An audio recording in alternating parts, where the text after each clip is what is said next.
मुंबई महानगरपालिकेची रणधुमाळी सध्या सुरू झालेली आहे आणि या सगळ्या रणधुमाळीमध्ये सेना, भाजप, काँग्रेस एकमेकांच्या समोर उभे टाकलेले आहेत। या सगळ्याबद्दल इथल्या तरुणाईला काय वाटतं जाणून घेतलंय चेंबूर मधल्या तरुणांकडून मुंबईतल्या नाक्यावर।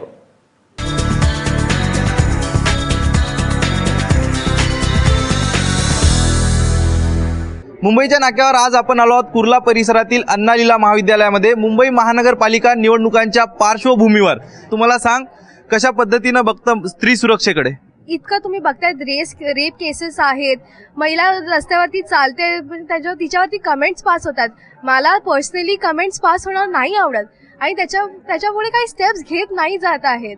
आपण रोज बघतो न्यूज चॅनल मध्ये, कधी आपण ऑन केल्याने एखादी रेप केस असते, एखादा काही ना काही असतंच। आपल्या सोबत सुषम सावंत आहेत जे भारतीय युवा मोर्चाचे पदाधिकारी आहेत। सुषमजी काय सांगाल? मला वाटतं की समाजामध्ये परिवर्तनाची गरज आहे आणि पोलिसांच्या दृष्टीने ती सुरक्षा आहेच, पण बाकीची जी सुरक्षा किंवा जो परिवर्तन झालं पाहिजे त्यासाठी आपल्या सगळ्यांना मिळून प्रयत्न करावे लागेल। मुंबई महानगरपालिकेमध्ये अनेक वर्षांपासून ज्या शिवसेनेची सत्ता आहे, सूरज चव्हाण त्या युवा सेनेचे पदाधिकारी आहेत, त्यांच्याकडनं जाणून घेऊया। शिवसेना हे नेहमीच महिलांच्या सुरक्षेसाठी आक्रमकरित्या काम करत आलेले आहे। माननीय युवा सेना प्रमुख आदित्यसाहेब ठाकरे यांनी अक्षय कुमार यांच्या किको म्हणजे एका अकॅडमी सोबत टायअप करून मुंबईत, महाराष्ट्रात वेगवेगळे महिला सुरक्षेसाठी ते कॅम्प घेत असतात। त्याचप्रमाणे आपण मुंबई, ठाणे अशा प्रत्येक ठिकाणी असे कमांडिंग सेंटर बनवलेले आहेत। कितपत तथ्य वाटतं आणि खरंच यांनी जे सांगितलं ते खरं आहे का? इनकी सरकार में मैं ये कहना चाहूँगा कि महिला सुरक्षित नहीं है और मोदी जी को इसके लिए बहुत सख्त कार्रवाई करना चाहिए। ज्या विषयाची चर्चा संपूर्ण महाराष्ट्र, संपूर्ण मुंबई बघत होती, अर्थात तो विषय शिवसेना आणि भारतीय जनता पार्टीच्या युतीचा, दोन्ही पक्ष वेगवेगळे लढणार असं जाहीर झालं। नेमकं याबाबत तरुणांना काय वाटतं जाणून घेऊ। आपल्यासोबत काही तरुण आहे, तुला काय वाटतं? दोन्ही पक्षांनी वेगळं लढणं गरजेचं होतं? दोन्ही पक्षांनी वेगळं लढणं गरजेचं होतं असंच मला वाटतं। त्यामुळे महानगरपालिकेमध्ये नक्कीच शिवसेनेचा मोठा फायदा होऊ शकतो। आणखी एक महत्वाचा मुद्दा, भाषेच्या अस्मितेवर निवडणुका लढवल्या जातात। अनेक पक्ष सर्रास भाषेची अस्मिता हा मुद्दा वापरून अजेंड्यावर घेऊन निवडणुका लढतात। खरोखर हे कितपत गरजेचं आहे जाणून घेऊ। आपल्यासोबत काही तरुण आहेत, तुला काय वाटतं भाषेच्या अस्मितेवर निवडणुका लढवल्या गेल्या पाहिजे? माझ्या कॉलेजमध्ये माझे खूप सारे मित्र आहेत, जे एक गुजराती आहे, एक पंजाबी आहे, असे वेगवेगळ्या प्रकारचे माझे सर्व मित्र आहेत। पण त्याच मित्रांवरती जर मी जेव्हा बघतो की यार हा वेगळ्या भाषेचा आहे म्हणजे हा वेगळ्या या पक्षाचा असेल, हा वेगळ्या ह्याचा आहे म्हणजे हा वेगळ्या पक्षाचा असेल, म्हणजे हे वेगळंच काहीतरी होतंय। भाषे म्हणजे राजकारण हे घेऊन नाही गेलं पाहिजे। राजकारणी हे स्वतःच्या मुलांना इंग्रजी मीडियम मध्ये टाकतात, मग सामान्य माणसाला का सांगतात की मराठी मीडियम मध्ये जावा?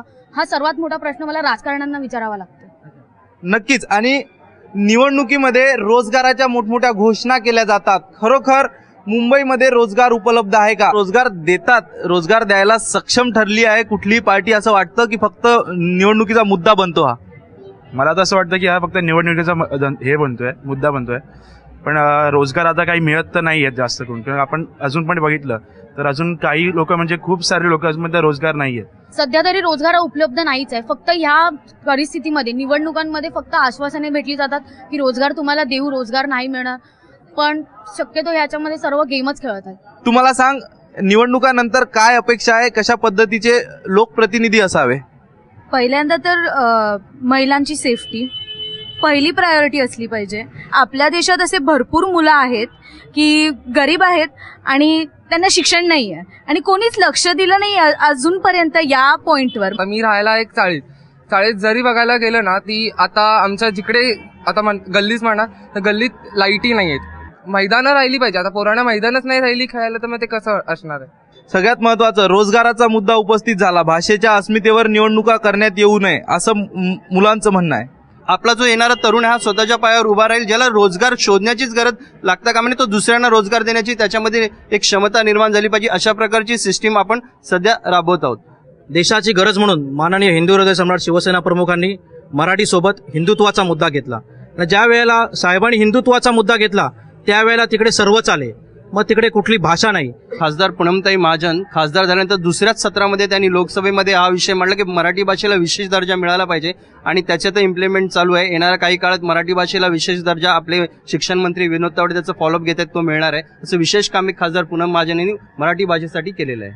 अन्नालीला महाविद्यालयाच्या अनेक तरुणांनी आपली मतं आणि आपल्या अपेक्षा या ठिकाणी अनेक राजकीय पक्षाचे जे पदाधिकारी आहे, युवा पदाधिकारी आहे, त्यांच्यासमोर अपेक्षा ठेवल्या, आपली मतं नोंदवली आणि अपेक्षा करूया तरुणांच्या, युवकांच्या ज्या अपेक्षा आणि जी मतं आहे ते त्या निवडणुकीमध्ये विचारात घेतले जाईल आणि कुठल्याही पद्धतीनं तरुणांच्या मतांना जे आहे तरुणांची मतं डावलण्यात येणार नाही किंवा त्यांच्या अपेक्षांची निराशा होणार नाही याची काळजी हे सर्वच राजकीय पक्ष घेतील.